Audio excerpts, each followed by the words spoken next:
public hearing tonight, which is to hear comments from anyone interested in our City of Hudson comprehensive plan that we've been working on. And so I thought maybe we'd start off by having Mike just give a recap of our process. He's been our consultant from SEH this past year. You want to introduce yourself and give a few comments, and then we'll hear from the public. Sure. Thank you, Mayor, council members. Mike here with Short, Elliott & Hendrickson.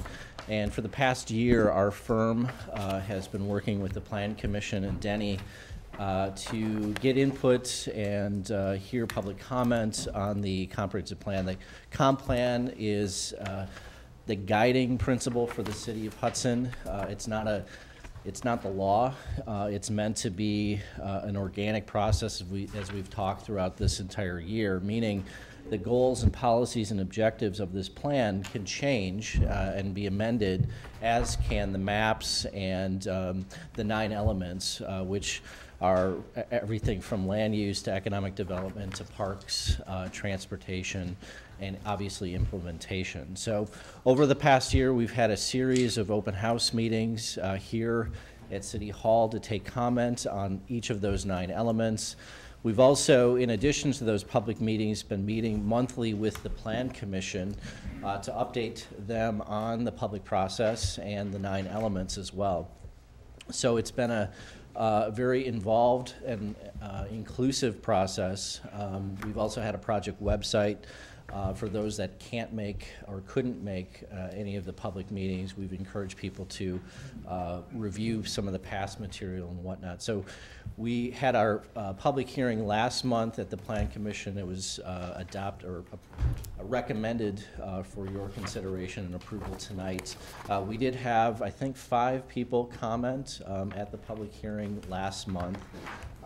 And we've taken their comments, as have just the general comments that we've heard over the last several months, both from the Plan Commission and from the public, and made changes accordingly as well. So again, happy to be here. We were very privileged to have worked on this plan, and obviously with the help of Denny and the Plan Commission, we're at this point for, again, asking for your final approval of adopting the plan.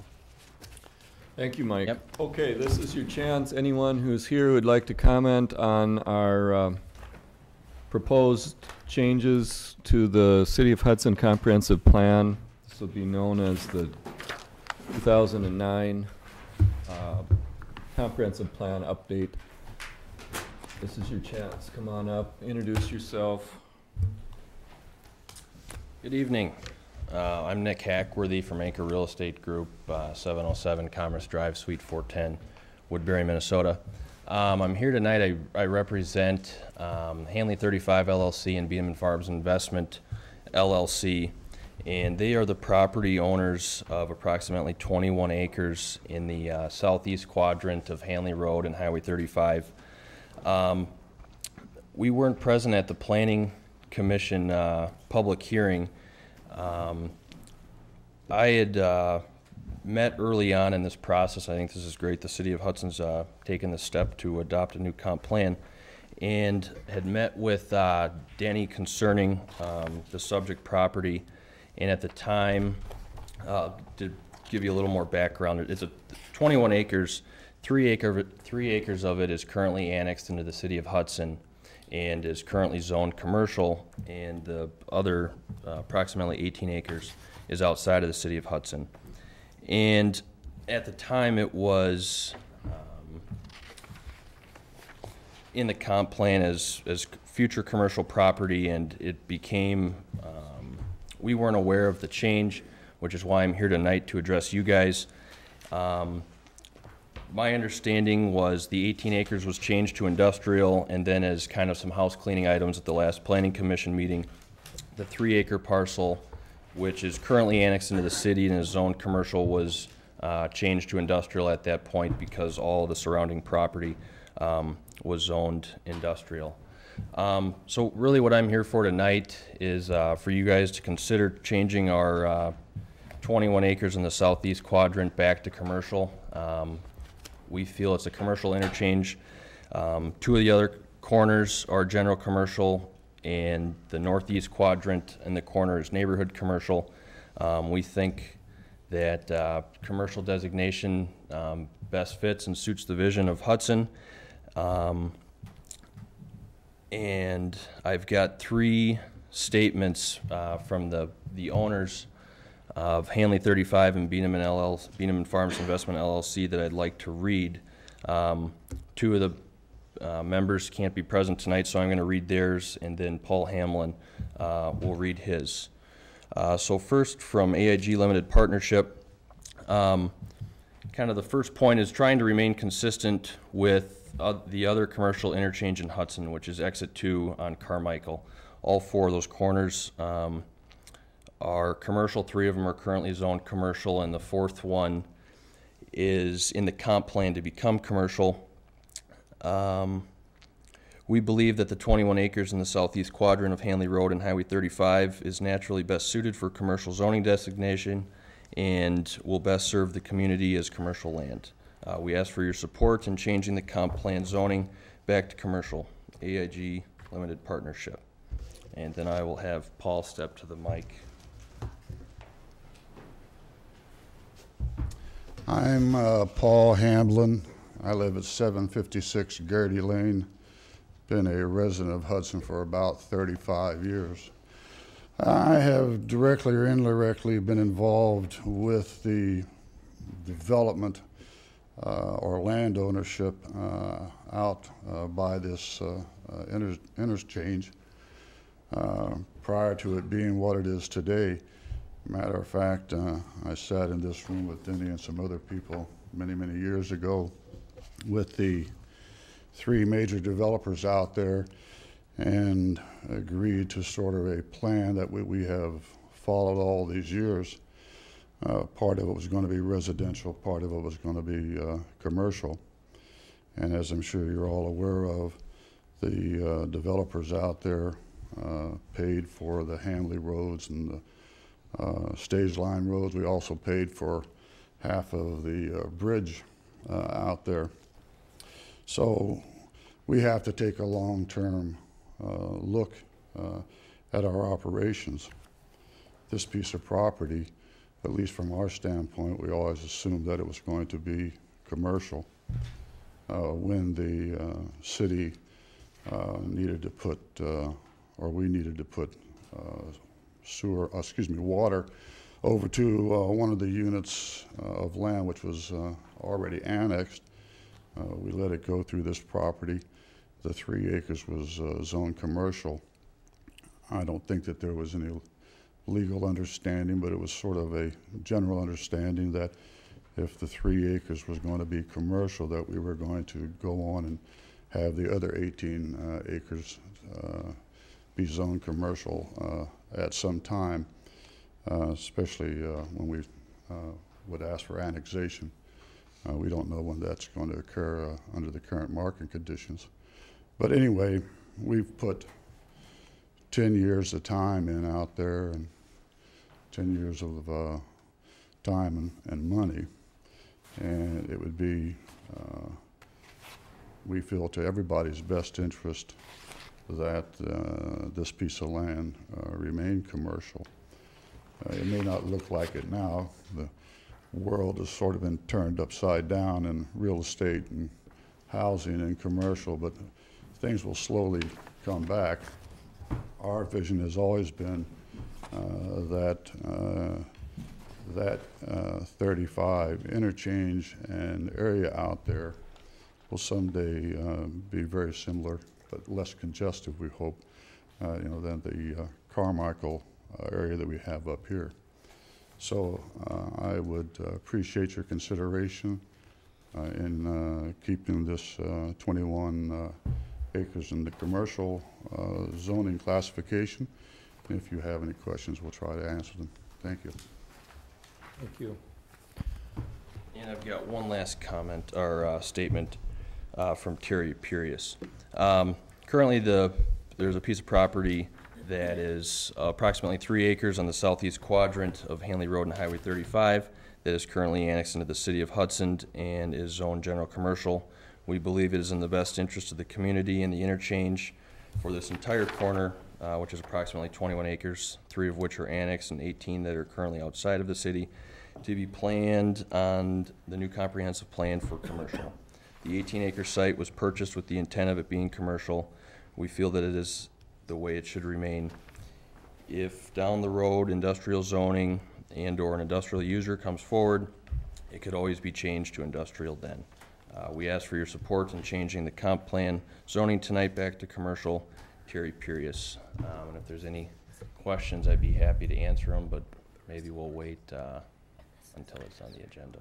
I think we will, to allow the maximum number of people to comment tonight, and then we'll take up some of these as we have our council discussion on the issue. Okay. So thank you, Nick. Anyone else here would like to comment on the comprehensive plan? Come on up. Thank you. My name is Charlie Ellefson. I live at 421 Deerhaven Drive. That would be the east, right on the east boundary. My east boundary would be the east boundary of the comp plan. I don't know if you have an illustration that you can put up, but it's on Deerhaven Drive, on the east side of Deerhaven, between Deerhaven and the east line of the proposed plan. Unfortunately, I didn't get a chance to, wasn't aware of the previous planning meetings, but I appreciate you. You got it there, Denny?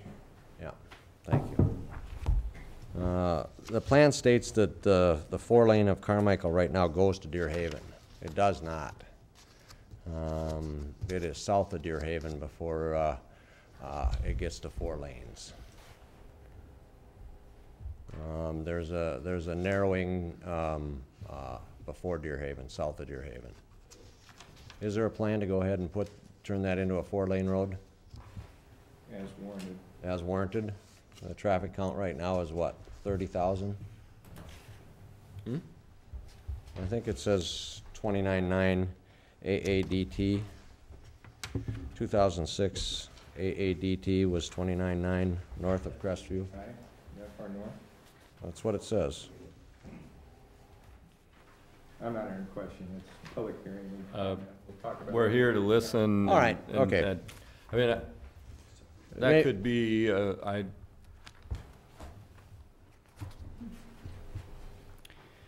interstate is about 75 to 80 a day. So, I mean, that one could be 30, but I guess I'd like to check that. Again, might not be the right forum for it. It just saw it in the plan, so I thought I'd ask the question. Yeah. It appears that I'd be providing a buffer zone between commercial development and the residential to the east. There's a natural break in the topography and the forestry out there, which would be a natural break. I'd like that this property be zoned along with the rest of the stuff that's on the front, rather than be providing a buffer between the commercial and the single family. Okay. Let me ask you to clarify. Can you come up here and Certainly. point to the parcel you're talking about so the Yes. council can understand your comment? Sure. This is the parcel right here. The yellow. Yep. Yep. We've got commercial and mixed use here and residential here. And it appears that there's, this property and these properties here are providing a buffer between residential and commercial development. And I think there's a natural buffer at the east end of my property.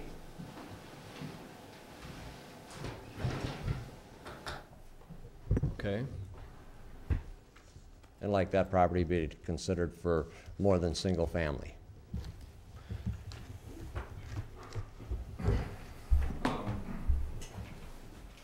Which one are you? That one right there, I believe you're on it, Dean. Okay. And so to boil it down, it is now the land use is proposed to be single and 2-family residential. And you're asking what? That it be multifamily, neighborhood commercial, general commercial? Well, in the view of the way things are laid out there, multifamily. Okay. Well, again, we're trying to take your comment, but the only reason I'm engaging here with you I is so appreciate it. that everyone can understand what it is you're saying. Sure. And what parcel and Everyone clear on that now? Thank you. Okay. Yep, thank you. Anyone else here who would like to comment during the public hearing on the proposed changes to our comprehensive plan? One more time, does anyone else like to comment? Move to close the hearing. Got a motion to close the hearing. Is there a second? There's a second. Any discussion? All in favor say aye. Aye. Opposed say no. Hearing is closed. I think what we'll do for those of you who came for this item with the approval of the council, I might ask that we move that item up and take it up a little earlier in the agenda. We got Mike here on the clock and some other people who came for this. But at this time, let's call our Common Council meeting to order. You'll all please join me in the Pledge of Allegiance. I pledge allegiance to the flag of the United States of America and to the republic for which it stands, one nation, under God, indivisible, with liberty and justice for all. Okay, thank you. You call the roll, please. Mayor Knutson. Here. District 1 Morissette. Here. District 2 Brokaw. Here. District 3 Bernard. Here. District 4 Wyland. Here. District 5 O'Malley. Here. District 6 Burchell. Here. Okay, next we've got our comments and suggestions from citizens present. If anybody's here tonight who would like to address the council on any item that's not on tonight's agenda, but that might come before the council at a future meeting or have an impact on the city of Hudson, this is the time for you to come up and speak. You can come up to the lectern and you will be heard. Anyone here who would like to address the council? We'll move on to our consent agenda. Will you read those items for us, please? To approve the public hearing and regular meeting minutes of December 7th, 2009. To approve claims for payment in the amount of $402,207.51. A detailed description is available in the clerk's office on request and on the city's website. To approve the renewal and issuance of a secondhand jewelry dealer's license and secondhand article dealer's license to Joshua Dickman Smith, doing business as LaCroix Consignment at 1801 Ward Avenue, number 256 in Plaza 94. To approve the issuance of a secondhand article dealer's license to Hu Van Nguyen, doing business as Hudson Thrift Store at 1801 Ward Avenue, number 250 in Plaza 94. To approve amending the contract with Short Elliott Hendrickson to increase the contract amount from $7,500 to $8,400 to facilitate the format and word processing of the Park Outdoor Recreation Plan. To approve designating 4-hour parking for the 11 permit parking spaces in the southerly center section of the Williams lot behind the Public Safety Building. To approve the MS Walk to be held on Sunday, May 2nd, 2010, from 11 a.m. to 2 p.m., beginning and ending at the Hudson Middle School. To approve the 22nd annual One Block Fun Run on Saturday, January 23rd, 2010, from 11:55 a.m. to 12:20 p.m. as presented, with temporary closure of 1 block of Walnut Street. To approve the appointment of election inspectors for the period January 1st, 2010 through December 31st, 2011, as submitted by the city clerk, and authorize all election inspectors to serve as special registration deputies or special voting deputies as needed at Pine Ridge and the Christian Community Home. To place on file the quarterly reports of the wastewater director and the St. Croix EMS chief. That is all. Move for approval. Second. There's a motion and a second to approve the consent agenda items. I'll have a roll call vote.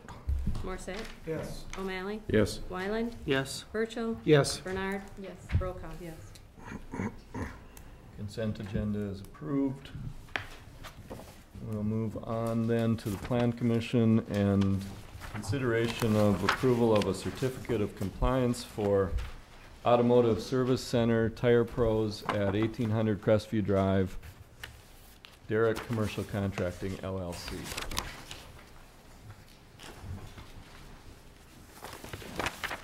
Good evening. The certificate of compliance is applied for the southeast corner of Industrial Street and Crestview Drive. The certificate of compliance is needed for a auto service center to be located at that specific parcel. Currently, the building is being used for photography, print shop. There's been a number of different land uses there.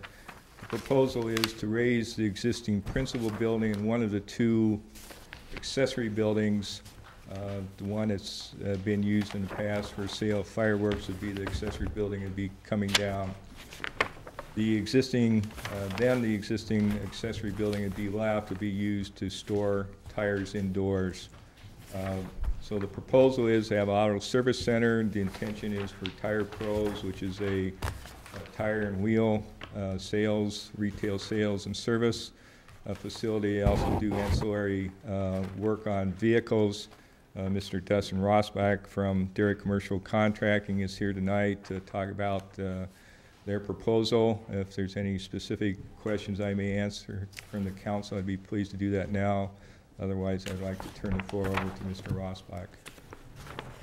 Any questions? I do for Denny on the entrance of the property. Did you guys talk in length about moving that or moving it down off of that intersection, as it is kind of a hazard coming in and out of there? Well, we talked about that, and we had Chuck Schwartz take a look at that issue prior to the time the Planning Commission met. Also, at the Planning Commission, one of the requests of the Planning Commission is for the developer to take a look at that issue also. And for them to do that, there would be some fairly significant grade issues and drainage issues that would complicate the moving of that driveway to the south. I've talked that issue over since the Planning Commission with Chuck. He feels comfortable the driveway can stay there. It's not a safety issue. And so the recommendation at this point is that driveway would not need to be changed. Now, we did ask the developer to take a look at that on their own accord. They also looked at that issue. And again, this grade driveway issue, slope of the driveway that'd be required is an issue that the reason we're not suggesting that the driveway be relocated to the south.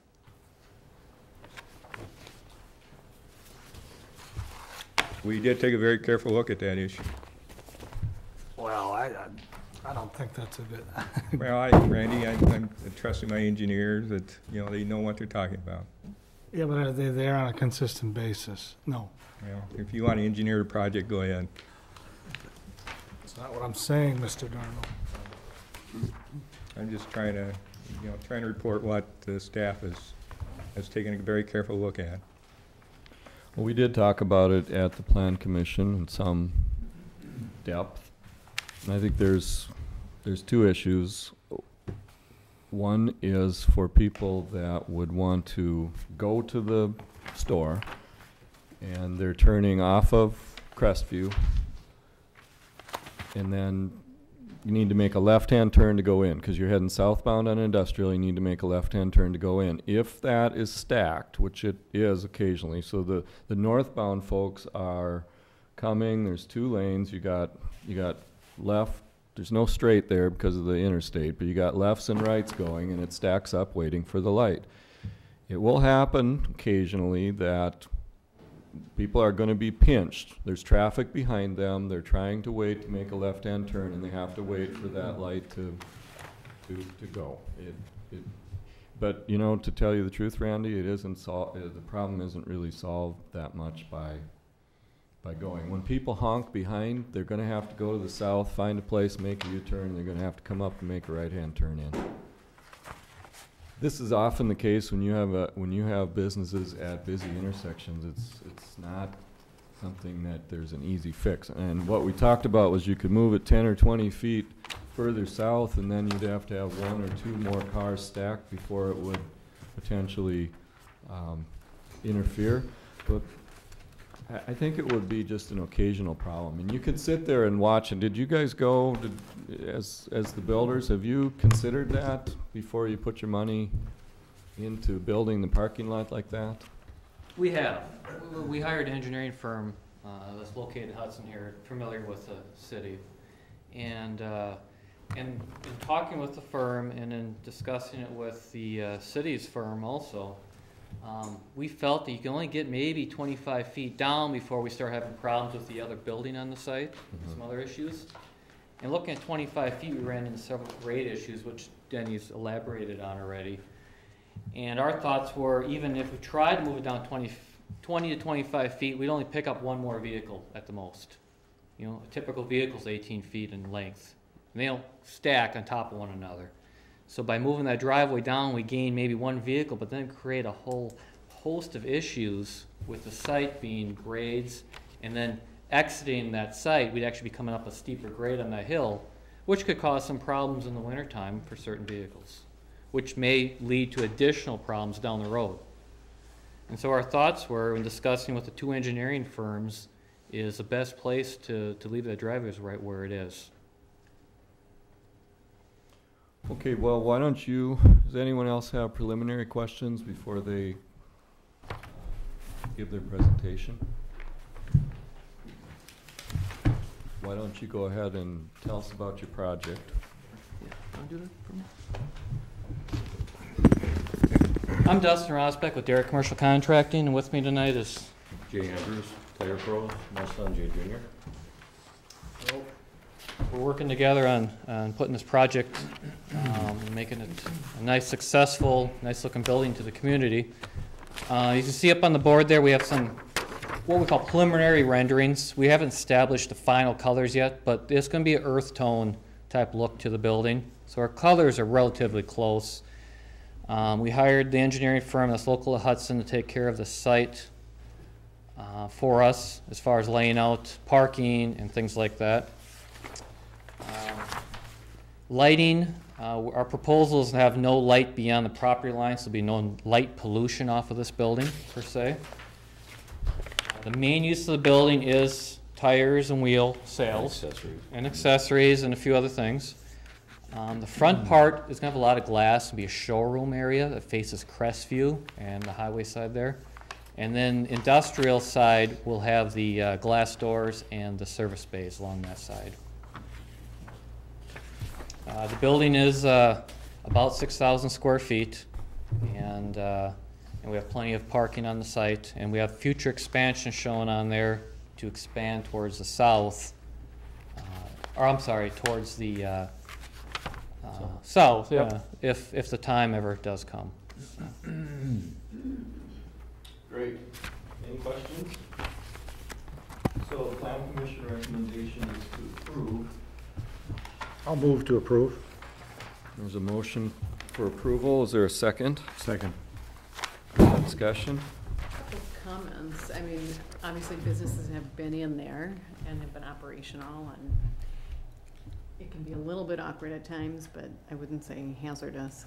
A couple things we might consider is a sign that says "Do not block driveway," you know, for cars that are waiting at the stoplight. The other thing is, I don't know how many car lengths it is from the stoplight, but if retiming the light could help traffic from backing up at that corner. I think right now it's 2 or 3 car lengths and the light changes, so I don't think you get, where's Tom? Right after we repaved that last summer. Right now, I think we have an 8-second delay on, cars making a left turn on the Crestview, so we could change that, lower that down to 2 or 4 seconds. I'm just saying, if it proved to be a problem, it's something we could consider, so I don't see it as a showstopper. I have one other comment, though. I think it's great that you moved it and you picked that site. That's fine, but I'm going to vote no because of the, I think the potential hazard on that intersection with that entrance right there. I'm welcome to Hudson if that happens, and I dismiss what you say, Danny, about that. I apologize if I stepped on your toes. So I'm going to vote no. Okay. All right, other comments? Well, it looks like a great proposal. How many folks do you plan on having on site, or how, it looks like you've got 6 bays, or? Employees? Yes. Initially, probably 8, and potentially 12 to 14, as business allows. Okay.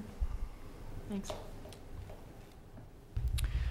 This location has had retail businesses, professional businesses, but has largely had retail businesses for many years.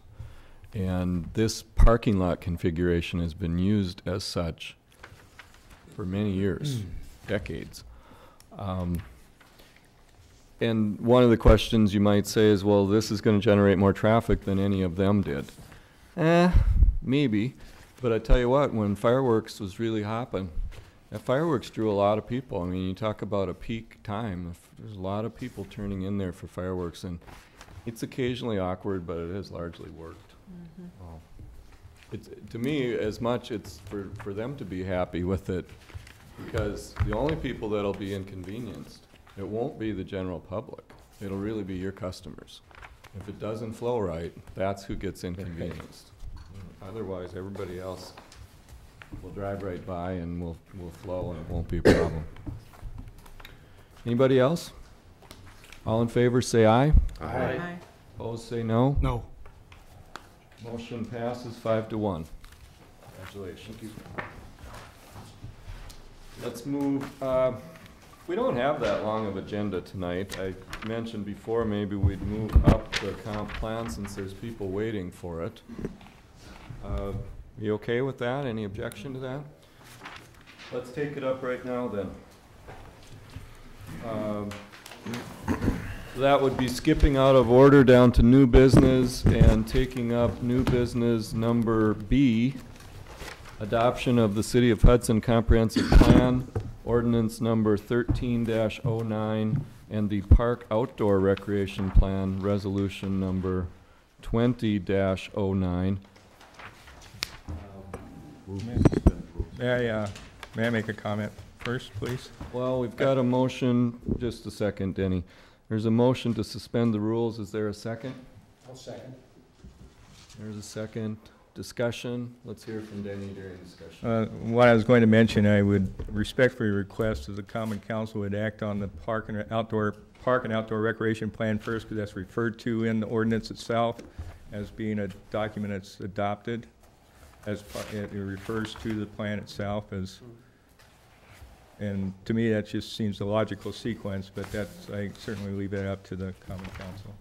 Do them separately. He's asking to do the resolution first, so that's an approved document. Yep. When you approve the Well, let's ordinance. deal with this issue of suspending the rules first. And was your suspension motion for both? Let's do them just separately. Separate. Oh, Yeah, okay. so the resolution. So move to suspend the rules on resolution 20-09. Second. All right. Any discussion on that? Roll call vote? Rokoff, Yes. Bernard, Yes. Burchell, Yes. Wyland, Yes. O'Malley, Yes. Morset. Yes. Motion passes. The rules are suspended for adoption of resolution number 20-09.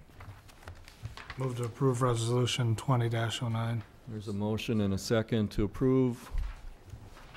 Denny, why don't you tell us about this?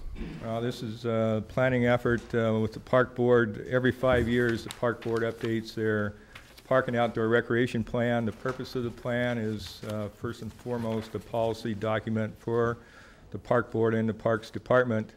Secondly, it's a document that makes it eligible for Wisconsin Department of Natural Resources funding.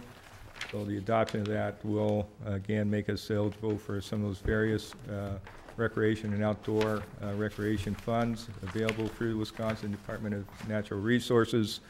There were still a few minor changes to the plan that I had listed that we'd like to make, so would respectfully, the adoption of the resolution, respectfully also, we'd still make those minor changes to the plan to clean it up. Contingent on the changes. Is that all right with the maker of the motion? Yep. I take your assenting or a second, okay? Any discussion on this?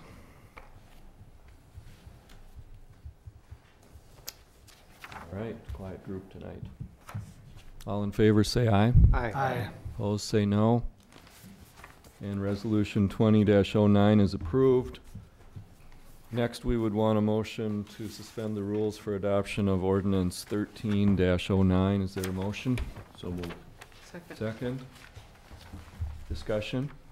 ask Denny why why that was changed, or a little summary on the Hackworthy? Oh, yeah, certainly. I'd be more than pleased to discuss those two items for the common council that came up during the public hearing.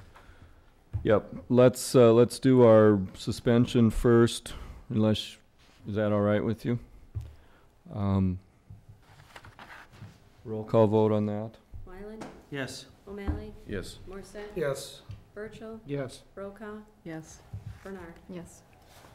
And the motion carries to suspend the rules towards adoption of ordinance 13-09 tonight, the adoption of the comprehensive plan. And so we need a motion for that. So moved. Is there a second? Second. Motion and a second. Now discussion on adoption of the comp plan. Again, as Mike alluded to in his comments prior to some of the public comment, this has been about a 14-month effort. The last comprehensive plan was updated in 1993, and there's been a considerable public process of open meetings and comprehensive plan considerations. The two issues that were discussed by the public, first I think Hackworthy's concern. This is the 18-acre parcel that is not inside the city of Hudson. This is the approximate 3-acre parcel. This remnant parcel was part of this overall parcel before, when the Wisconsin DOT purchased land for the state Trunk Highway 35 project. This remnant parcel is left on the east side of Highway 35. I would want to correct Mr. Hackworthy in that this has always been designated as industrial since 1993, and it went through the process. I'm not opposed to where this is commercial or industrial. My point is that both of these parcels ought to be the same.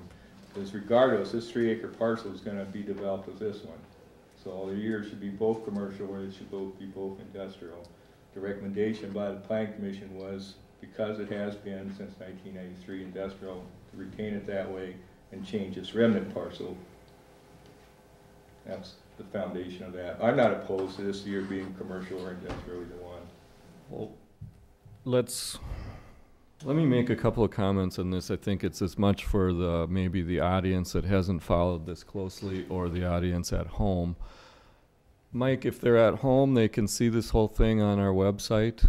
Yes. Is it a PDF? Yeah. It's a big PDF. It takes a while to load. This area is on page 43, and I handed out some photocopies for those of you that didn't bring your comprehensive plan along tonight.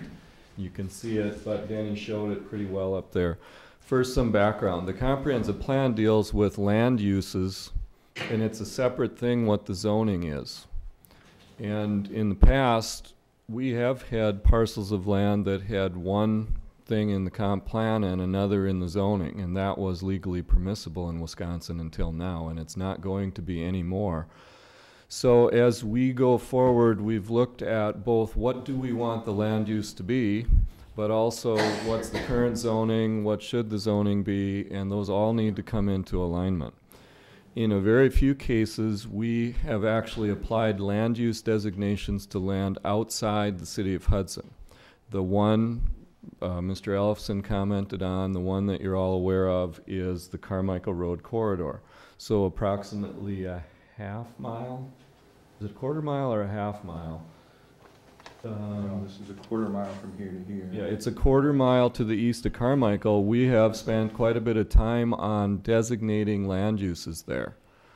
But for the most part, we don't designate land uses in specific terms for land that's not yet been annexed. This is one where we have for a long time, so that Carmichael area. So most land out in the town that isn't yet annexed is usually ag res. That's what most of it is. And 90% of it. 90% of it is. So there's a couple of issues going on here, and as we adopt this tonight, we are aware of approximately maybe 30 parcels where we're going to need to come back and now have zoning hearings, because we need to bring the zoning into alignment with the land use that we now adopt. In some cases, it isn't that we changed anything, it's just that we're going to be asked to do that by mandate of state law. So in this situation, there's essentially three components to that. And you look at the picture up there, you see city limits is the bold, dark line. And we bought land, and right there it kind of jags over. Do that again after you got the camera on you there. So there's city limits. To the south, to the bottom of the map, you've got a parcel there that is designated industrial, and it's now part of the St. Croix Business Park. As you go north from there along the highway, there's a little sliver of land. For those of you that are looking at the photocopy, or if you're looking at page 43, it just shows as blank white space, and that's because it's in the town of Hudson. And so we haven't done anything with it. We haven't designated a land use for it previously. In fact, it shows on the, I don't think it was it designated before? No, it's been designated since '93. Okay. Industrial. I just want to make a clarification on how we're trying to deal with the properties inside the city and the properties outside the city. Is that basically inside the corporate limits, we're trying to get consistency between the land use plan and the comp plan. We're trying to get that as close as possible. In the town of Hudson, which would be the areas of extraterritorial zoning, which we have jurisdiction. We've had jurisdiction since about 1995, or 1975, excuse me. These designations are used more as a guidance of how, if it comes into the city of Hudson, how it may be developed in the future. So I think there's more flexibility in potentially changing these. And part of the consideration is for what we'd like to do is do a corridor study for Carmichael Road from this area all the way down south of the Rivercrest Elementary School. And part of that we'd be looking at transportation would be one issue, but we also would be looking at land use and what the land use is in more detail and what we've been able to do in this comprehensive plan effort. So even though this is what our proposed recommendations are, we get through that corridor study. You know, some of these might change based on what we look as far as issues with the comprehensive plan or with a corridor study. So these are, I would say, these are more general guideline recommendations at this point than anything that's inside the city of Hudson. We really spent the effort in the areas inside the city of Hudson, really trying to get as close a consistency between zoning and land use. Good. So.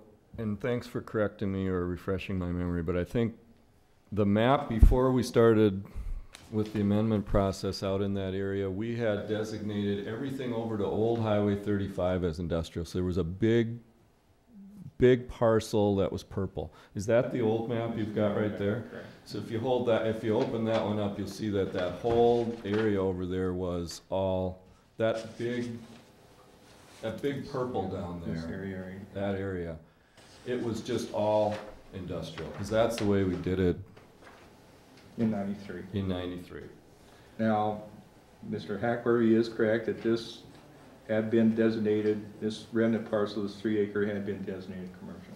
It was, as recently as I think our draft in October, we had it as commercial, but as one of our final meetings on this at the Plan Commission, we went through a list that Denny came up with of maybe 6 or 8 or 10 parcels where we were trying to get some consistency, and there was this little sliver that was attached to the other that was industrial to the east of it, and it was industrial to the south of it, and the question came up, why is there this little 3 acre island of commercial there? And so I think without very much discussion, we changed it to industrial. And that was the way it happened. Now, this isn't the zoning of it.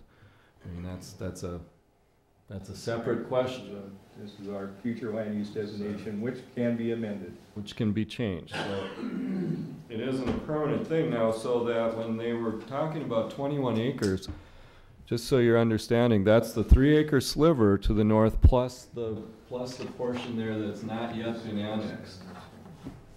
And it is one quadrant. Those two together make up essentially one quadrant of that interchange on Highway 35. So I think the request that's being made here is kind of 2 parts.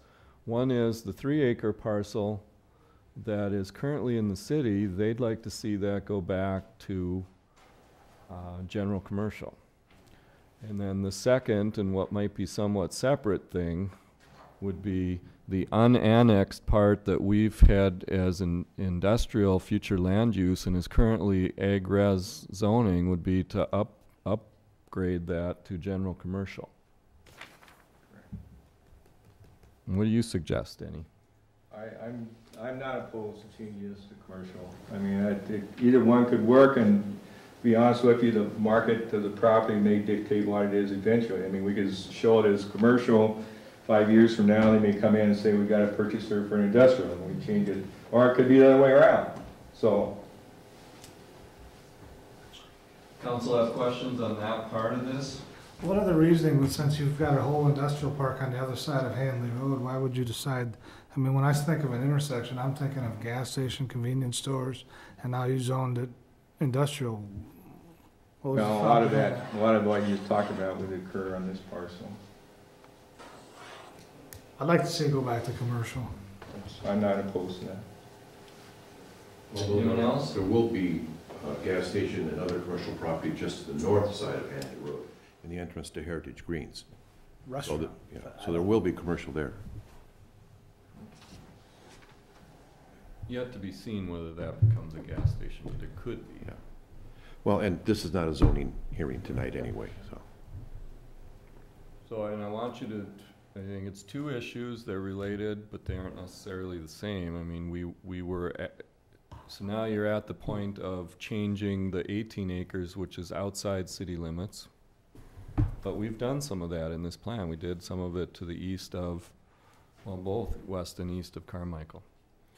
I guess to Denny's point, he said that he really doesn't care which way it is, but we do have someone here who owns the property who has an opinion about which way they would like to see it. All right, well, are there objections to the idea of putting the 3 acres back to general commercial? Well, I believe that Denny is correct in saying all 21 acres should be the same. Although this is not a zoning hearing, I think that any change, excuse me. You're correct, I would prefer both parcels Right. to be designated the same. Yes, well, either, all industrial or all commercial, and I think that's the proper topic for a zoning hearing. Well, there will be zoning hearings, but on that, we won't deal zoning until it's annexed. I know.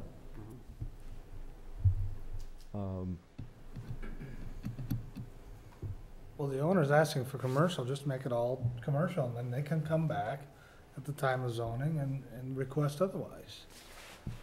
All right, so what we need to do is make an amendment to the plan before we adopt the plan, or else we need to change our motion to adopt to include the fact that we're adopting it with whatever changes are made tonight.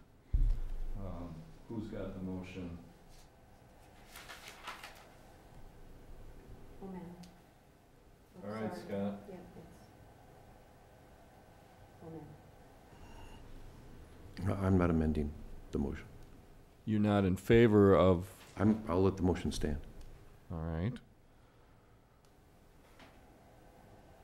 I find this form of running Well, a you're meeting gonna- very cumbersome. Well, this is You've not an got issue for 3 tonight. Well, yeah, Oh, it it is, is. because it's shown as a certain projected I understand that. land use, Yeah. and so you have the authority. I That's the totally purpose of the understand public that. hearing. And I appreciate the owner's desire to get their licks in early on this. There's nothing wrong with that at all. I just don't believe that a very small number of people at this point should be changing the result of a year's worth of study by many people on this property, when a change can be effected at any time by a zoning hearing. I don't think we need to make that change tonight. It's just not incumbent upon us to do that. Lori? One thing you did mention was that 3-acre parcel was changed not for any particularly strong reason. The reason is the goal of having complementary land uses in adjacent properties. And a lot of times you have varying and competing values and goals when you go through a complex thing like this. That's a goal. but you don't want to cut off your nose to spite your face sometimes. I mean, you know, in order to get that the same as what was across the road, we essentially reduced the land use pretty much just like that without any on that 3 acres. But I think it's a far cry then to go back and say, well, because we want to make them the same, we're going to automatically start changing. I mean, that's your point, is why are we doing 18 acres outside the city and changing the land use on it right now? And we did not discuss that in the whole process. I don't think there was any public comments on it, or any specific. Were there, Mike, of that parcel, that 18 acres? I don't believe so, but one thing, Mayor, if I could just mention that I think, and I mentioned this during the public hearing, a lot of times look just at this map, and there's more to the map than just the colors. You have to look at the policies within each of these districts. The policies of District 8 support both commercial and industrial. So if you take no action tonight and you agree with the map as it's shown right there, the policies in District 8 are going to speak favorably for an amendment down in the future. It's not saying exclusive to industrial uses, it's saying commercial and industrial uses. It says this features primarily industrial development with some commercial and is guided for commercial or guided for industrial, but it also allows for the support of future annexation and residential development to the east, so on and so forth. So I think that's the other thing that we want to pay close attention to this district is the actual policies. And what would the policy be if it was commercial then? The policies would be the same. I mean, that's what I'm saying, is that either way, if you don't do anything tonight, I think you've got policies in this plan that support the future conversion of a commercial type expansion within that area. And my point being that this tonight is not the forum in which to do that. That would be done at a later date. Well, under the rules of the Common Council, you made the motion, and you're not supportive of an amendment. Therefore, we're going to vote on this plan as it is tonight until you are until you find an amendment that you like. Those of you that are watching or are sitting here, it's a quirk of our City of Hudson Common Council rules that were adopted, and Catherine has reminded me when I try to allow and use the regular Robert's Rules of Order that we don't do it that way here. So whoever speaks up first and makes the motion does get some power here, and Mr. O'Malley has that power right now. So with that, further discussion on this part? I'll make one more comment. We did have a public hearing specifically to hear things we want to consider before adopting, and we did hear comment, so. There were a series of public hearings. I have a question. It would be the northeast corner is in the city, and that is Commercial. Commercial. It is commercial since '93. Thank you.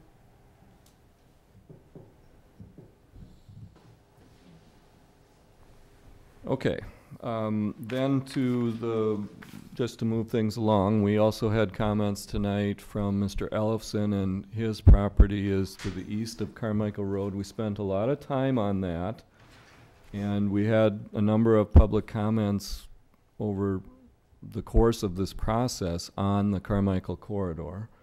Do you want to speak specifically to that one and what we did, kind of tell them about the changes that we made and what the goals were? Essentially, what was shown before was this area is shown as commercial. Essentially, everything else north, except for some area up in this. These parcels are shown as multi-family residential. This side is shown as single-family, two-family residential, except for an area on this corner. Over discussions, and there's a number of different discussions that took place. The Planning Commission wanted to see a higher density of development along the Carmichael corridor. As a result of that, the recommendation for me was to extend the commercial here, office, this area, mixed use of commercials, multiple family in this area. This blue area is the existing church property, so just proposed consisting of that. The single family we looked at as trying to have some kind of buffer between the existing single families. Now, this area is somewhat a steeper slope, which lends the possibility that somebody comes in and asks for this area to be annexed, that they could come back and reasonably ask for this area to be extended either in the multifamily or the commercial area, because there'd be a minimum area left. You know, certainly we should be open to that at that time, but again, the intent of our recommendations to try to give some guidance on how we foresee this area developed in the future, but as these areas come in for annexation, similar to this one, we will take a look at the comp plan and what they're proposing for annexation, and if there's reasonable request for modification or amendment to the plan at that time, we'll give that consideration. Questions on that? So I guess my bottom line of the comment is, don't, you know, these areas outside the city, don't take them as, boy, they're set and they're, you know, they can never be changed. Any of these recommendations of any of the land uses can be changed at any time. This is a dynamic document, can be amended. And that takes a public process to go through, and that's the importance of this thing. This document is, it's a guide, but also to amendment takes a public process in which hearings and so forth are all considered. So it's not, it's just, we just don't make a change at whim on this document. I mean, we carefully look at those issues. Okay. Any comments, questions on that? I have one question, Danny, in the Carmichael corridor. Can you tell us what the what any plan was before the study? Yeah, You told us what it was down. Well, this was commercial. This area was commercial. Everything north of that till you got up to this area, there was some multi-family designation, and there was some multi-family designation here. Everything else is single family. Okay. Single or two family. So what you're basically saying is any of these areas, it doesn't add anything to the process or length of time for a developer. They can come in and say, I would like to have this switched over, and it's part of the process. That's part of the process, and that's something that at the time of annexations, I mean, for the most part, the Plan Commission and Council has had historically wanted to have some idea of what may be going in there, so that process is almost automatically gets built in from what the Common Council and Plan Commission has requested in the past. Randy? Well, point of parliamentary clarification, I guess. If I object to the consideration and it takes 2/3 of a vote, does that null his motion? Well, you've already moved to suspend the rules. So Right, the but I'm motion on the floor now is objecting to adoption the of the consideration of the question, or, consideration of the question. It's not debatable, it's voted 2/3, does that null his motion? Well, I don't know on what basis you're objecting to consideration, improper or undiplomatic. Improper is what I'm going Have to for. provide some basis. The rules have been suspended, the ordinance is properly, But to I don't- adopt the comp plan as presented, basically is properly before the council. You can't possibly I be don't calling see me any- undiplomatic. I don't see any basis. You can't just make a motion because it exists on the chart. There has to be a It's right basis. there. I know, and it says because it's improper or undiplomatic. I don't see that. So, Well, I'm gonna overrule you on that, and I tell you that anybody can make a motion, and it's up to the group to vote on whether it's proper. You wanna make that motion, go ahead and make it, I do. and we'll vote on it. Is there a second to his motion? Is there a second to the motion? No second is required. No second is required? Nope. That's what it says? Does it say it's debatable? Nope. It's not debatable. Nope. All in favor, say aye. Can we have a clarification, Yeah. please? What's the motion? The motion is that Scott's motion to approve it as it is without any changes, right? 'Cause that's My motion was simply to adopt. adopt it, the adopt the resolution. ordinance.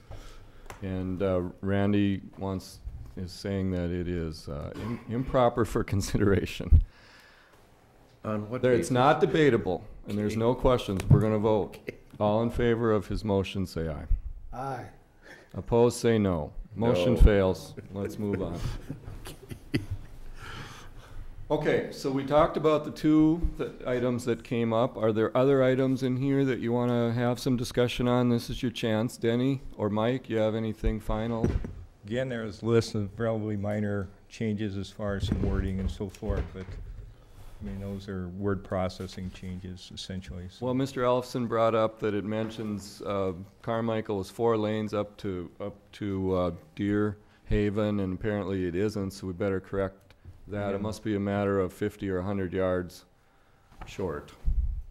We can make that change. Those kinds of things, as they come to light, I think we can fix. So am I understanding correctly, our only option is to? No, you can vote no, and there will be a new Okay, motion. that's what I wanted to hear. I personally, I think if any one of you wanted to reconsider that part of our city council rules, it's a very unusual rule. I'd like to know the history of that rule, and you know, anytime you want to release from that, and we'll suspend that particular rule, let me know. But that's the way it stands. Is that on the agenda tonight? It could be. My only concern was that it would hamstring the developer to go through extra hoops, but it sounds like it does not. It does not. Based on what we've And heard. this was my point, is that there's no need for us to be second-guessing this thing on the fly tonight. This is not going to be any part of the development process. This is a state-mandated document that we have to produce, but we want to produce it in a coherent manner that gives us some guidance for the future. It's simply guidance for the future. That's all. We're not zoning anybody's land tonight or anything like that.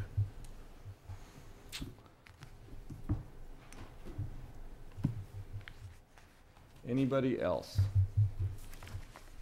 Then I think we're ready to vote. We need a 2/3 quorum for this adoption, Denny. It's just like any other ordinance needs a carry Yep. 2/3 vote. So all in favor, say aye. Aye. Opposed, say no. Nope. Did I hear two? Oh, let's have a show of hands for those that voted yes. 4. All right, 4-2. And it passes, and the comp plan is adopted. Thanks a lot, Mike, for all your help with this over the last year. I think the process went well. And Denny, that's a lot of hours. Good job. Okay, let's go back to the regular order of business, and I think we skipped starting at number 5, so we have, number 3, applications for operators licenses. Move to recuse myself. Okay, Mr. Morissette is recused. At the Finance Committee, we had discussion on this. I'll report that we recommended approval on a 2-to-1 vote. The issue at hand is that this applicant had, Sarah Clark, had one underage consumption violation in February of this past year. And our policy typically is if there is a pattern of alcohol-related offenses, either in the serving of the alcohol or in consumption of alcohol, such as DUIs and things like that, that we have denied. The question at Finance Committee was, what do you do when there's just one? And there was a split opinion from, on the one side, we should be as strict as possible. If there's any, might be grounds for denial. Any violations might be grounds for denial. Is that a fair statement? And on the other was, if you make a mistake as a young person, does that mean you're disqualified forever? So there's the question. The recommendation from the Plan Commission is approval. Lee? And I was gonna say also the recommendation from the chief of police was approval. Yes, it was. And, may I? Yes. I had mentioned I spoke with Marty about it, and it seemed like his impression was one violation was really not enough. And Catherine seemed to. Well, there isn't really any law on it. It has to be substantially related to the activity for which you're applying, you know, for the license. So the council has discretion, but, you know, I think you should consider your police chief's recommendation. And, I mean, that's the tension here. One, people make mistakes. The past practice, and I wouldn't say it's a policy, it's a practice, has been when there's a pattern. So there's an appeal process. A court could overrule the council and say one isn't enough. But there's not a whole lot of published law on that. It doesn't happen very often that people appeal a denial of an operator's license. Is Ms. Clark here? No. I will move for approval. There's a motion to approve and a second. Any discussion? Yes, I have a question regarding our application form, because it's something that's occurred to me in the past, but it really hasn't been in top of mind, except in this case where we have a young lady who just months ago was underage and is now applying for an application for a license to serve alcoholic beverages. Our application forms don't ever have a space to put down This is a public record, and that's considered confidential information. her age. Yep. Her age is, I mean, Her her driver's date of license birth. Date is, of birth, I'm sorry, Yeah. her date of birth. her date of birth is confidential. Okay, so the driver's license serves then to let us know that she is of age? Oh, she would Because the have. driver's license is not part of what we get, but somebody has seen, Nancy, you've seen a driver's license. Let me clarify this. The age for being a server is 18. The age for legally Right. consuming yourself is 21. Right. So even after you become a licensed server, you could still have underage Oh, violations. no, I for understand the that, next 3 Dean. It's years. just that it always struck me as kind of odd is, why don't, you know, we do have a minimum age for serving. Why isn't that on the application? And you've just answered it, because apparently date of birth is considered a privacy issue. Thank you. And the clerk won't accept an application for someone who doesn't meet the age requirement. Well, and therefore, that's why the driver's license, Yeah. which is not part of what we get, so we don't see that. That was my only It's a comment. valid question. It was asked in finance, and one of the answers was, while we don't want to disclose that publicly, as you get your packet, you could call the clerk and ask, and she can divulge the information to you without making it public to help you in making your decision. Would she have to whisper? I'm kidding. That's just a joke. If she did it by email, it would become a public document, so you better do it with phone call. The year of birth is in the license number. Driver's license. Yeah, no, I understand that, but we don't get the driver's license. And that was part of my point, in that this violation was less than a year ago. I don't know if this person is just turned 18, and so that violation occurred when they were just barely Yeah. 17. Now I know that we can get that information, but, Okay, Mr. Morissette is recused. Anyone else? Discussion? All in favor, say aye. Aye. Opposed, say no, and the license is approved. Did you vote no? I did. Record Lori as no and a 4-to-1 approval. And then we had a license application, we did that already. Finance officers report. Do the second hand for this one. There was one on Okay, consent and one the not. new application, I'm sorry, I'm looking at an old agenda here. This is a new application for a secondhand jewelry license, secondhand article dealer's there's a license, new I should say, from, The one on the table tonight was not. That's why. The agenda on the table tonight did not have an act consent. It was I read read as a consent, I consent. apologize. I was looking at tonight's Yeah, agenda. Okay. all right, I how have about it. the finance officer's The one on report? the table. No, had, this is the one that was on the Questions on the table. November report? Hearing none, we'll move on. Let's go on to number 8, to consider repairs to the 1990 Public Works plow truck. Right after we authorized purchasing a replacement for our old truck, and after Mr. Wyland said, let's not plow, what did you say exactly? Whatever you said. I think we were jinxed because in our last fall, we had a major mechanical breakdown on this truck. Mr. Zuli's recommendation is that the truck is still worth repairing up to the amount of $5,000. And after some discussion, the Finance Committee has recommended doing that. It's a bad time of year to be without a truck, and so we feel like we want to do it, and we hope that we have it fixed before the next snowplow. One of the things that Tom mentioned at Finance was that without this truck, it'll increase our plow time by about 14 hours. Is that correct? In a larger snowfall, that particular truck takes about, 10 to 12 hours. Smaller snowfalls probably take 8 to 10 hours. The larger one that we had the other day probably takes 12 hours to do that particular route. We could, dispatch other trucks to, when they got done with their routes, to help with that. We'd have to do the major roads first, and then work on the cul-de-sacs and things like that afterwards. But yeah, it takes about that many hours to do that route. And unfortunately, the new truck won't be available till March, so that's not gonna help us much, so. When I asked before, what are you gonna do when it breaks? Sorry, I asked. Yeah, quit asking. Well, did Finance determine a funding source? Yes, we did. Care to share that? We left. I'll make a motion to approve the. I'll second it. Now tell me where the money's coming from. Alan's going to include that in his motion. Yes, I am, Okay. from the contingency fund. Okay. That was a motion to I'll second it. approve the funding The from repair, contingency. Mr. O'Malley Thank you, Alan. seconded. Any discussion? All in favor, say aye. Aye. Opposed, say no.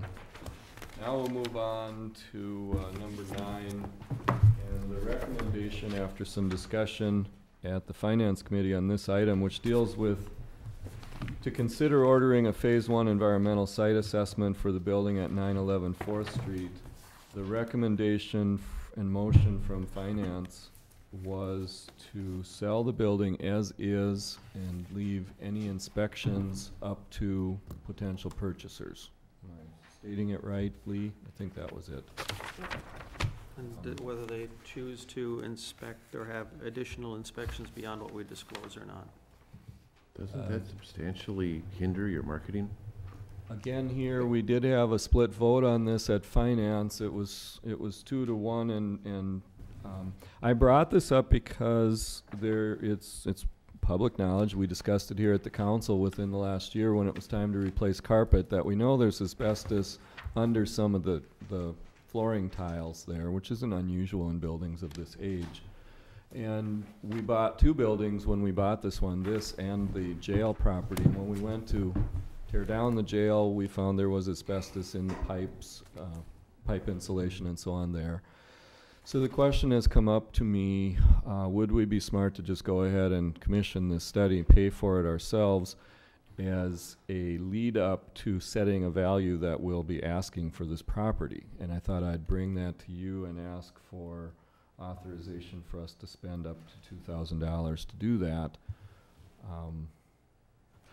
And the recommendation at Finance was to sell it as is and let the buyers pay for any studies. I think that Lee's got a good point to save us some money, but I believe that you are tying at least one, maybe both hands behind our back.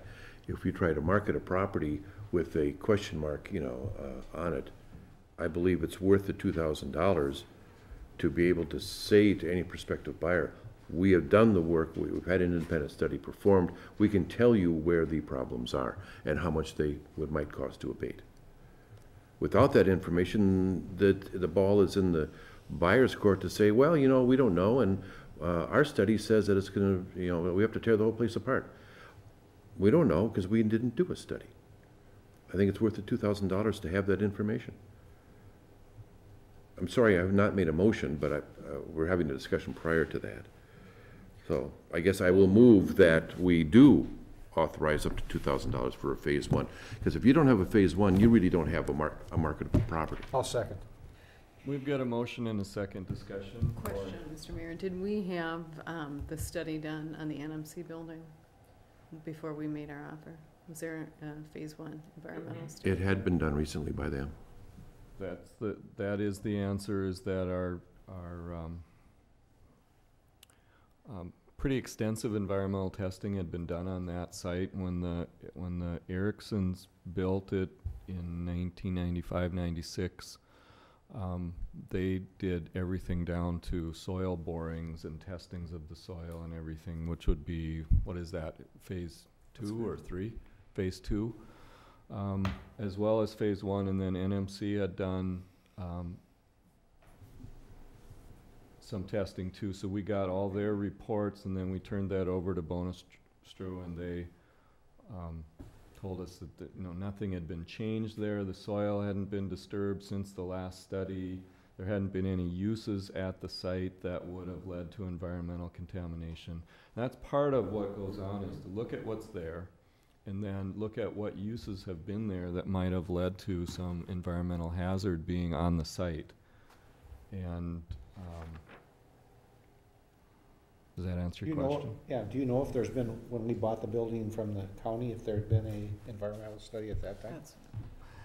Well, I doubt it, because I was on the council when we came to tear down the jail and found out that it was going to cost differently because of what was in it, and so I can't recall exactly, but I don't think so.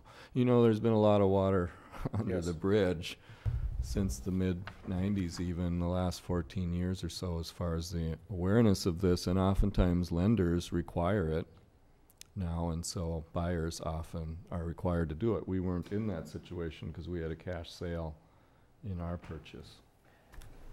One other question, I'm wondering if we find something from this environmental phase 1 study, if the council's prepared to do anything about it, or if it's just simply going to be a factor in the list price. Well, that would be a decision we'd make at the time, but if we don't find it and they do, they can say whatever they want about it, and they have the study and we don't. So if there's a problem, it's going to surface one way or the other. Now, granted, we're talking $2,000, but a buyer comes and says, I want to use it for X, I'm going to tear it down. Buyer number Y comes along and says, well, I'm going to renovate and do something different with it. I was arguing that it's up to the buyer to decide what studies they want and how deep they want to go into their set of studies, whether they're interested in purchasing the building. The building is how many square feet, what service is it, where is it located. The value of the building is based on the value of the building rather than the environmental study, or because we know from the previous review that there may be asbestos tile in it. We know some other things about it that we can disclose, as if you were selling a property, you would disclose it. But if you're selling a property, normally it's the buyer who then pays for however deep they want to go into those studies, if they're interested in your property at that price. Well, you have a point. It's what you say is correct. I believe that since whether you want to tear the building down or remodel it, either way, you're going if you have asbestos, you have an abatement issue. It doesn't make any difference what you're going to do with the building. You have that abatement issue no matter what. But if we do not know the extent, we cannot knowledgeably market this building. And if we don't do the study, we won't know. And if we ask other people to do the study themselves, there's nothing incumbent upon them to share that information with us. So they can say whatever they want to about our building, and we just won't know. All right, we've got a motion and a second. I brought you this item because I thought maybe we should get it underway, even though we haven't made decisions about how we're going to market it, what we're going to ask for it, and so on. Because as I thought about it, I thought this might have a bearing on the price that we're going to be asking. It absolutely will. So, any further discussion? Anyone else? I just think it's good business to go ahead and do that and get that information to be able to provide that to a seller and for us to assess the price that we should ask for. Ready to vote? All in favor, say aye. Aye. Opposed, say no. Motion carries. And we'll move on.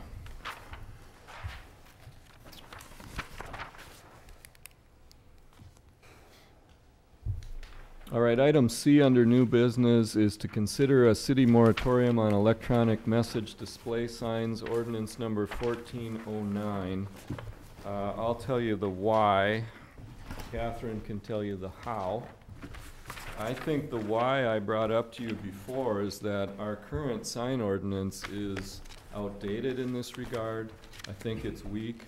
I don't think it protects us in the way that we would want it to. And by that I mean that it says that you could have those LED signs. If you limited it to time and temperature, you could have them lots of places in the city and every business district, with one small exception in a historic portion of downtown, but every other business district, every business could have one 30 square feet in size. And that would be without it coming to you for any kind of approval.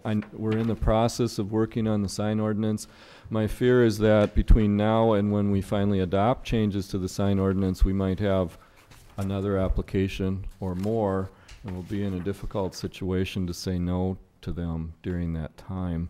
And so Catherine suggested that we could adopt a moratorium, and Yeah, this, wrote it up, and it's for 6 months. right, and it's gotta be temporary, obviously. This comes under your Health, Safety, Welfare Authority. The city has done it in the past when it was looking at the height of signs, I think up on the Hill District. Also did it in the downtown, that district overlay, historic downtown. So there is, you know, you've done it before. It's gotta be, you don't want it any longer than necessary, but you wanna give yourself enough time. I chose 6 months. If you think you can do it in less, for something that narrow, I think you should be able to do it on that, but this is only on the electronic message display type of sign, so that no one would be able to install a new sign of that type while this moratorium is in effect. Any questions on that? I have a question. We approved, or there was an approval of this kind of sign up on the 35 Hanley. Help me if I'm misspeaking, but there was an item that came before the council for an electronic sign. There was. And there was some urgency in moving that or having that, the council review that issue, from what I remember. There was an action that was taken, it was approved. All right, in the Heritage Greens development, that's a planned residential development, and which is somewhat unique. And as part of that, they can come and essentially negotiate things like that normally, help me with this, Denny. They can negotiate. They're not strictly a zoning category. They come with a plan, and all parts of the plan get to be approved with any amendments by the council. It's a negotiable. It's a negotiable thing. Okay. And while they have to follow the general sign ordinance, there was some electronic signs that were part of their plan. As far as I know, there's no applications that they have on file for that type. You know, I recommend that the moratorium go into effect, and Kathy and I'll have to take a specific look at that consideration, see how it's affected. Maybe that's not the answer you wanted, but it was one of the points when this first came to my attention, because technology has changed. These signs are becoming less expensive, more available, and that kind of opened my eyes, because they came with a development-wide plan, and I think the first request was for 7 of these signs along that short stretch of highway. If that were to happen along, say, for example, from exit 2 down to exit 1, we'd probably have 20 or 30 flashing signs, and it would be a mini Las Vegas coming through there. Right. It bothered me. I guess my question goes back to the specific sign that was approved, and it was for the bank, I think?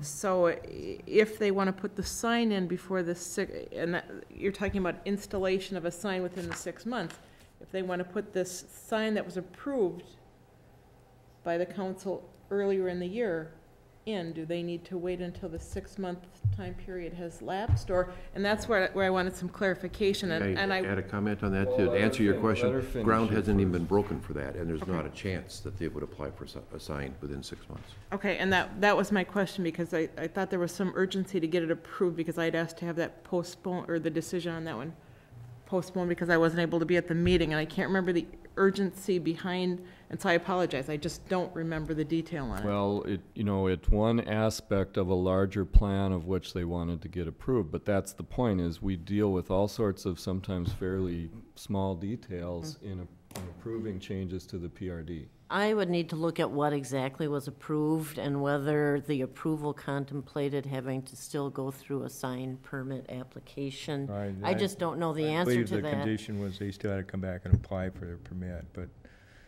I would encourage you to pass the moratorium, capping We that. can We'll deal take it with down. it. We'll take a just look have at to that see what the- specific issue and report Yeah. back to Okay. you. Move to suspend the rules. Second. There's a motion and a second to suspend the rules for adoption of ordinance 14-09.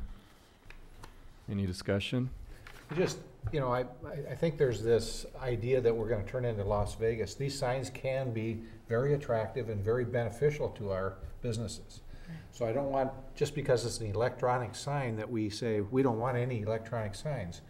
I think the length, I think there's some really good articles that were put in here. The length of time that they display is a big factor, how big the sign is, but let's not be against all electronic signs. I think the moratorium is fine while we work on our sign policy, but I think to ban electronic signs is a mistake.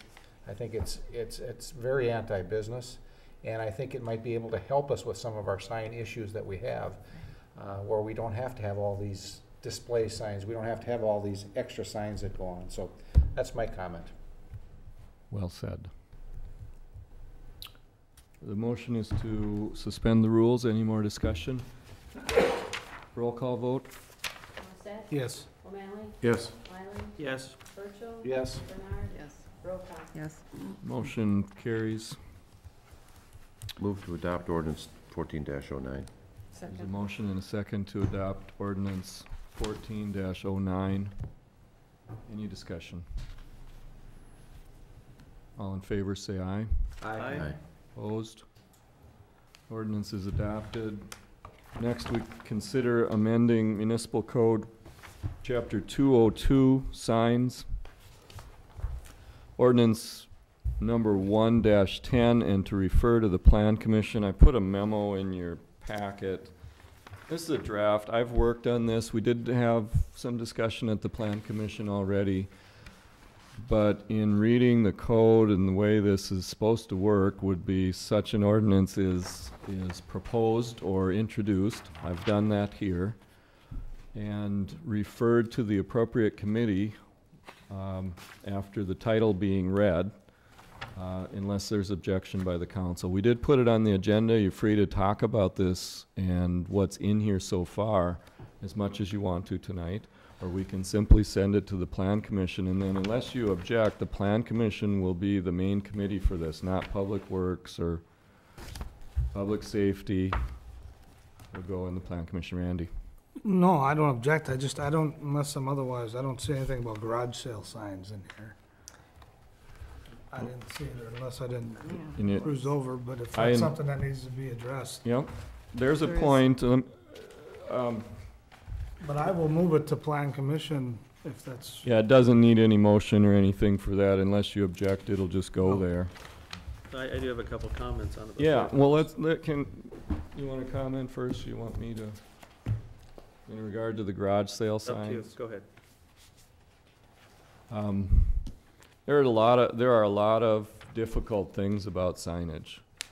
And the thing with garage sales is we have a rule that says that it'll come down within so many hours after your sale is over. And Denny and I have talked about this and the difficulty he's had, and he goes around and takes them down, and we just ask for cooperation of the public. There's another thing there is that we do allow those to be in the right-of-way. We don't allow businesses to put up signs in the right-of-way. We don't allow businesses to put up temporary signs at all, but we allow private people to put up temporary signs. There's some issues here. When I first brought this up, and it was at the request of a couple of the council members that we start to enforce the rules, and my response to that was, I'll help us and the staff enforce the rules, but I'm going to ask you to help me change this ordinance so that it becomes enforceable. And in regards to garage sales, I would just put it back to you and say, you give me the change that you would like. You want us to not allow them? No, that's not, I'm suggesting You know, how to maintain what we're doing or Well- have it And concrete manage for them. people to know. over the next few months, I'd encourage you to look at that little paragraph about garage sale signs and come back to us with a Is it suggestion. in there? Yeah, there's in not the in sign this one, ordinance. because I haven't addressed it. I'll tell you what, I bit off enough just doing banners. Lee, you were next. Yeah, there's two comments. If I read this correctly, it says that any business can have any banner sign for as long as they want. Yes, what I proposed here, and now this is a draft, it's a straw man, I'll grant you that. And then, for the most part, it is relaxing our ordinance down in the direction of what actual practice is, which is there are banners up on almost every commercial building in town. And I would argue against that, because I believe that, if every business, of course it's the extreme, every business has a sagging banner in front of their business, it doesn't look as nice as it would if you go further down the ordinance. It says, get rid of your temporary signs and put up a nice permanent sign. So I'm not in favor of any business can have any banner at any time sagging in front, or nicely pulled in tight in front of their building. But this says, one banner sign per building wall. I assume that means it needs to be mounted on the wall. Yes, it does Okay. only be on the wall, so they won't be allowed to be out on posts, fences, and it would be included within the allowable percentage that we already have, so it's not 10%. an increase. Which if they're already put up their maximum sign, then they can't put up any more. And again, this is just a straw man. I'm glad to see some strong reactions. I was actually hoping when I challenged the council to work on this that I'd start getting some proposals, but because I didn't, I thought it was time to move on and throw this out to you. Because the intention, I would expect the intention of a temporary sign is to be temporary. And, originally we said you could be up for 21 days or 30 days. I mean, the idea is grand opening or some reason for having this temporary sign up. This allows them to have a temporary sign up permanently. What happened since our code, I'm sorry to interrupt you, but what happened since our code, I tried to make this point when I first brought this up. Technology has changed in regard to vinyl banner signs. In 1989 and 90, I can tell you that if you wanted one of those, you looked at a catalog and you decided what it would say, and it would say something like grand opening or now open, and you'd put it up temporarily because that was all you could get. But in the 90s, the technology changed, and now, Lee, if you wanted to say 10% off on tacos on Tuesday, you can have that one made, and you can have another one made, and it can say whatever you want it to say, and they're very inexpensive. In fact, I could get you one made just about overnight to say whatever you want right here in town. And the businesses have taken advantage of that because it's a changeable medium. When you invest thousands of dollars in your big permanent signage, you don't get to change that very easily. So now you've got banks, every single bank has got something up there, and as their CD rates change or they've got some new ultimate checking account or something, they get a vinyl banner sign put up, and they use these very tastefully. For the most part, the banks use them very tastefully. They're attractively mounted, they're stretched tight. It's a way to have informational signage on there. In some cases, it's being used to actually market to customers that are already on your premises and in your business, like in your drive-up lane. So it's very difficult when I get people that are saying, hey, crack down on this business up there. They've got an illegal sign. Well, you know what they say when we go, or I send one of our inspectors to write them up, they say, hey, everyone else is breaking the rules too. So you got to help me with that. Okay. Well, and my point again was that you're talking about a person that puts one, or a company, a business that puts one up for a particular period of time for a particular reason. I think this needs to be crafted so it's more to that rather than You know, you open a business, just hang a banner out front, you don't need to buy any signage, and you can just leave that banner there for years. That, I think that there's some place in between here where we can come up with a better I solution. think there is, isn't there, Denny? 45 days, That's what, $10 that's permit? what Mayor Knutson's trying to get to, is that we realize there's some difficulty in the administration.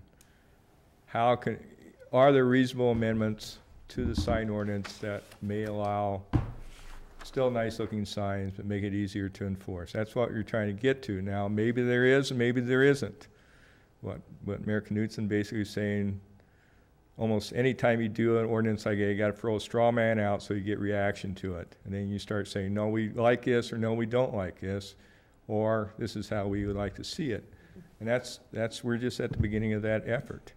And I totally appreciate the straw man, so we can talk about it. Mm-hmm. The second piece I want to talk about or suggest was on the next page where we talked about, we've taken out the 33 watts. I mean, there was an intention, and I understand the whole different kind of lighting and things. But there was an intention, at least some sort of study done about how much lighting 33 watts would create. I'd like the Planning Commission to look into using a consideration of a number of looms versus a number of watts, because you still are talking about how much light comes out of it, not how it's produced. So some study into that versus just taking it out was my suggestion. Okay. Jenny, can you work on that? Now, I haven't seen your draft, so Okay. once I get it, we'll start working on it. Well, this electronic display part, and I did include some information for you. There's a draft ordinance that was worked up by the Electronic Display Manufacturers Association. You might say that's kind of like asking the fox to guard the hen house, but actually I think there's pretty good information in there. We looked at it at Plan Commission. There's enough depth and detail, and for a novice, you can look at that and say, okay, there's the language that we need to try to do what Alan was saying, was let's talk about how often it changes. And what's the delay? What are the transitions? What's the motion? Because it's those things that give it the strobing flashing effect that I think people find distracting. I'll point out to you, I gave you this other study, which is a big long one that's at the top. It's titled U.S. Department of Transportation. If you read through that, there's a study in there for what happened when they put up these signs at Miller Park in Milwaukee, and traffic accidents went up over 25%. There is a distraction to drivers, and part of the distraction comes when it's so fascinating that you take your eyes off the road long enough to watch what's going on there. If it stays the same, there's no reason to look. You look, you get the message, and you look back at the road. On the flip side, there's also too long of a delay. There's a grocery store that you're waiting for it to change, and you're looking in your rearview mirror to see what, and I mean, I think there needs to be a range on both ends, because sometimes I know I've been distracted by it, trying to figure out, okay, what's on sale? Yeah. And it takes so long for it to go through that. That is covered, and again, I didn't number this, or I guess Jan typed it up, but on the second page, 2025C, .6 at the end of that long thing where it gives the definition of electronic message display. That's what's called a sequential reveal. In other words, you're waiting. It's sort of like the old Burma shave sign, and they're doing it electronically, and so you're waiting, and now you're glued to that, waiting to see what the end of the joke or whatever is. Those are particularly, so that's what you call a level 4, I think it is in here. And it's because of what that does to the viewer, that instead of saying on there, eggs, 35 cents a dozen, instead it reveals this one message at a time, and you don't get it until the end, and so you're kind of hooked in. And that's exactly what's been going on if you'll watch. And that, so there are levels in here, level 1, level 2, level 3, level 4. Encourage you to study that, give some input, and be ready to work. You can let Alan know as your representative on the Plan Commission, because he's going to be carrying the ball on this mostly. I did have one more comment. There have been situations in the past where commercial businesses in residential areas have argued for lighted signs. So we need commercial businesses in residential areas have argued for lit signs. Okay. And I think those need to be addressed here, because I know there was one in my neighborhood that was quite bright, and all of us enjoyed it until they turned it off, which was really nice, because it was too bright for the neighborhood. So I think that needs to be addressed here as well. Okay. So how would you suggest we do that? I mean, I follow what you're saying. You think that they should be allowed? You're back to lumens, aren't you? You're back to lumens. Most, I think, in the past, all the lighted signs in the downtown residential have been denied. I think that Denny might remember, there's a couple of them that were requested and they went up non-lit. So I'd like to see the Planning Commission consider in a residential area whether it should be looms or not lit at all. Make that part of this. Not lit was nice at the 30-foot sign that we have, or 20-foot sign. Okay. Any other comments? I guess just one, and I have received comments actually from residents in District 3 regarding this problem, and I look forward to Plan Commission working on it. I'm happy to get involved in some of those discussions. I would like to see the responsibility really fall. I'd like this to be a simple ordinance to follow, but I'd like to see the responsibility fall on the business owners for complying with it, and not on the city for running around the city enforcing it. Whether it's permits for businesses for a certain period of time. Sometimes what you see is on the weekends, signage changes quite a bit, and it can become rather obnoxious in certain parts of town. I don't know if it's done because they know no one's out, enforcing the sign ordinance, but I'd like to see that it be simple to follow, but that the responsibility really, rests on business owners. I think getting the business owners involved is a great idea. I just don't want it to be so onerous and so difficult to follow that they don't know what to do, and we're spending a lot of time trying to enforce a complicated policy. That brings up a really good point, because if it was really simple, then as our officers are driving down and they see something, they can drop Denny a note and say, hey, go check this out, because it doesn't follow our ordinance. If it was that simple, that they could see it right away. Well, and I think it's important to get the stakeholders involved, refer to planning, but get input from the businesses, or if you've got other organizations that are putting up signs. We talked about residents and garage sale signs, or if you have different activities where there's we've got associations that might be using signs to promote activities they've got happening. I think ensuring that we've got some input, but making it simple so folks can understand what it means.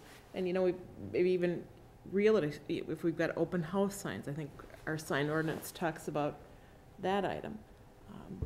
But it needs to be easy to understand and easy to follow. Well, one area in this proposal to try to make it easier to understand was a couple years ago we created a downtown overlay district, and a part of that was there was a big section on signage in there. And it essentially created different sign rules for downtown, but instead of doing it in the sign ordinance, it did it in the zoning code in chapter 255.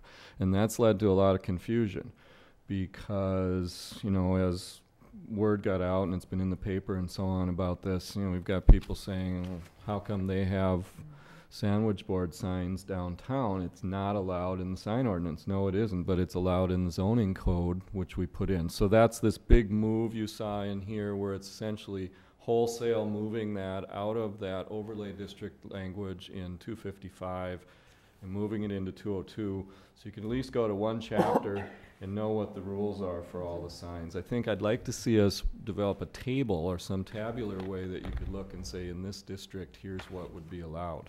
One of the things I would suggest, if we can do some illustrations, will help understand the ordinance and what's allowed. Something that other communities done I've seen is actually on our webpage, we would have some kind of photograph or something that shows these kind of signs are not permitted. Classic example of whether sandwich boards are allowed in the general business district or whatever, then somebody does check our webpage and some of the information's right there. So there are means of trying to get that the public educated. So. Well, in regard to banner signs, for the two comments that we need to make it, put the pressure on the businesses, I think this comes down to a pretty simple legislative decision for you. We have something on the books. It's been on the books for years. It's unenforceable.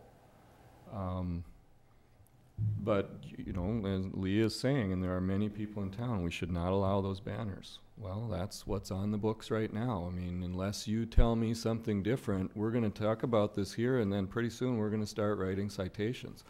Right now, our three-phase plan of giving the first written warning or information that, hey, you're not in compliance, and the second one, we've gone through those first two steps.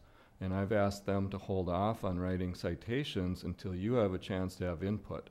If this drags on, as we try to craft something different, I guess the question's gonna be, do you really wanna start citing people? Cause that's the part about put the pressure on them. Yeah, it'll put the pressure on them. It's gonna clog our municipal court too. Volume will probably double. And your phones, because, I mean, I've been getting the calls already. You know, the calls go something like this: hey, you're gonna put me out of business. Well, Lori mentioned the permit, and maybe, you know, you consider expanding the permit process, and that would help folks that are putting up signs understand what the right rules are, where the signs can be placed, how long they can be up. You know, and maybe you don't necessarily charge a substantial fee for that permit, but at least you're increasing the awareness, and maybe that would also help with if it's a sign that's deemed acceptable, legal, whatever, and if we've got an officer who sees a sign without a permit, the sign can get pulled, or you've got, you know, that might help with managing it all the way around. Some of that's occurring now. An example is the garage sale signs. We thought we wrote pretty simple legislation. You have them up 2 hours before the garage sale, they come down after the garage sale, pull them back up. I spend nearly 2 hours a weekend on Sunday mornings between 3 and 5 o'clock in the morning going around when it's safe to drive around the city to pick up signs. I've picked up as many as 80 garage sale signs on a weekend that people have not given the grace to the city of Hudson to take down. I mean, I'd like to have the city pay for the damage of me throwing signs in my car, you know. I mean, I literally have picked up as many as 80 signs on a weekend that people just simply didn't take down. Why? I mean, it's pretty simple. When you close your garage sale sign, you go down, out, and pick up your sign. It's just courtesy. All right, well. I wanted to correct something you'd said. I Yeah. didn't, when I was mentioning signs here, I wasn't saying I want to eliminate the use of them completely. That wasn't my point. My point was this seemed to open the door a little too wide. Too wide. Yeah. All right. Correct. May I make one comment, Correct, sure. Mayor, that we've had a lot of comments tonight that have all been good to hear. I would say to the council members, don't think that you had your input. Now, we need to give guidance to the Plan Commission. You need to go to the Plan Commission meeting and say these things again. So don't waste your ammo now, because we're all of like mind here. We have to give guidance to the Plan Commission so that they can be on the same page we're on. So when they come back to us with a recommendation, we don't have to fight our way through something that we didn't have any input on. Correct. I also don't believe it's quite as simple as everyone's trying to make it out to be, or not everyone, but, you know, we can have the rules. I think the rules are pretty clear right now. If you read the ordinance, what they are, it's a question of enforcement. It definitely is. You know, I don't think there's any unclear on what the rules are. It's just that businesses and people have elected not to follow them. And I will enforce those rules, Yep. but I'm first asking that you support me in relaxing them somewhat, and then we'll start to enforce them right down the line.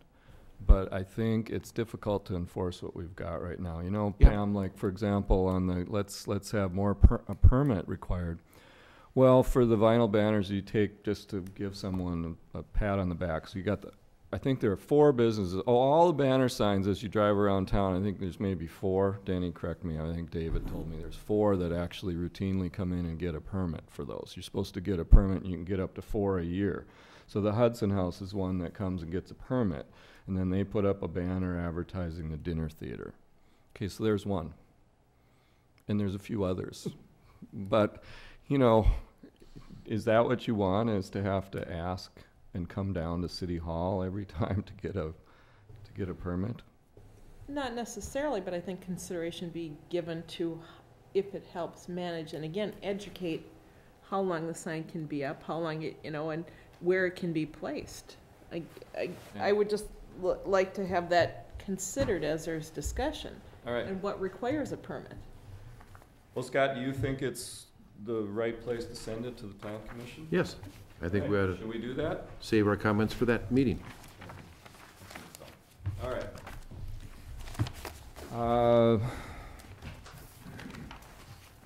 Number E, Betty has asked that that be removed.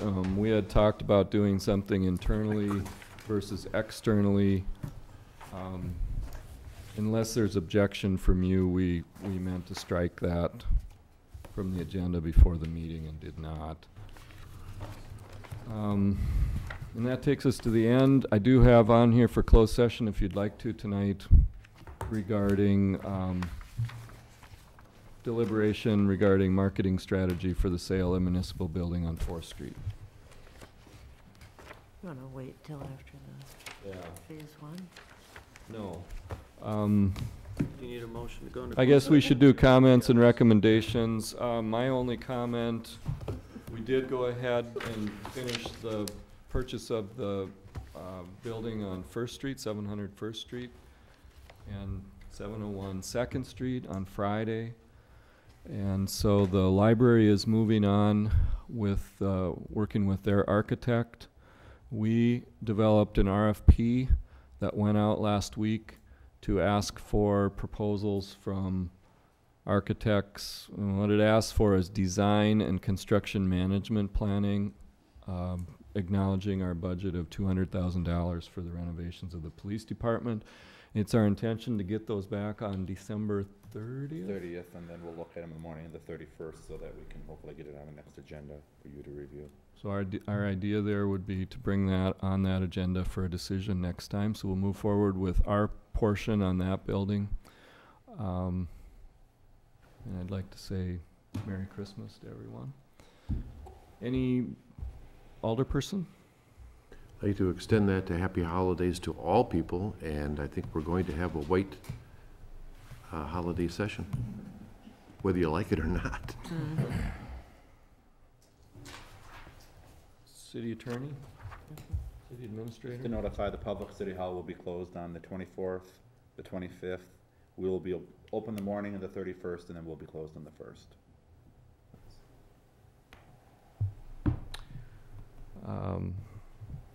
With that, we're ready to adjourn, unless you want to go into closed session first. Move to go into closed session. Second. Motion and a second to go into closed session pursuant to Section 1985 1E of Wisconsin statutes to deliberate regarding marketing strategy for the sale of the municipal building at 911 4th Street, Hudson. Any discussion? Roll call vote. Wyland? Yes. O'Malley? Yes. Burchill? Yes. Bernard? Yes. Rokoff? Yes. Morset? Yep. Motion carries. We'll take a brief break. 2 minutes. No?